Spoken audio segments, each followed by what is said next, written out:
আপনারা নিশ্চয়ই বহুল প্রতীক্ষিত তাণ্ডবের টিজারে একটি মেয়েকে দেখতে পেয়েছেন। কে সেই মেয়েটি, নাম কি তার, সবটা খোলাসা করব আজকের এই ভিডিওতে। তার আগে অবশ্যই চ্যানেলটি সাবস্ক্রাইব করুন। তাণ্ডবের হস্টেজ সিচুয়েশনে মাস্কম্যানদের সাথে একটি মেয়েকে দেখা যায়, যাকে কিনা দেখা যাচ্ছে শাকিব খানের ডানাত রূপে, অর্থাৎ শাকিব খানের সঙ্গে সঙ্গে সবসময় থাকছে সে। কিন্তু কে এই মেয়েটি? চরিত্রের ঝলক দেখে বোঝা যায় বেশ পাওয়ারফুল ক্যারেক্টারে থাকবে এই মেয়েটি, কিন্তু দর্শকরা এত চেষ্টা করেও তাকে আইডেন্টিফাই করতে পারছে না।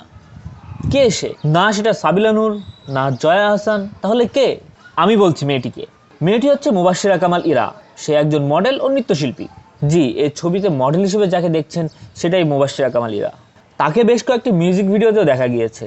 তবে বিগ স্ক্রিনে তার ডেবিউ হতে যাচ্ছে বাংলাদেশের সুপারস্টার মেগাস্টার শাকিব খানের সাথে।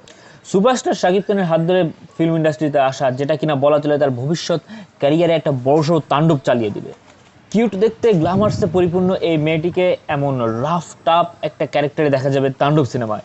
তাণ্ডব সিনেমার টাইটেল ট্র্যাক ও টিজার দেখে ইতিমধ্যে আন্দাজ করা গিয়েছে যে এটা একটা কোনো সংঘবদ্ধ দল দ্বারা কোনো একটা সংগঠিত মিশন নিয়ে কাহিনী হবে, এবং এই কাহিনীর শেষের দিকে গিয়ে আমরা দেখব যে শাকিব খান গণমানুষের লিডার হিসেবে পরিণত হয়েছে। তো এই মিশনে একটা বড়সড় ভূমিকা পালন করবে এই মুবাশশিরা কামাল ইরা, এমনটা ধারণা করা হচ্ছে।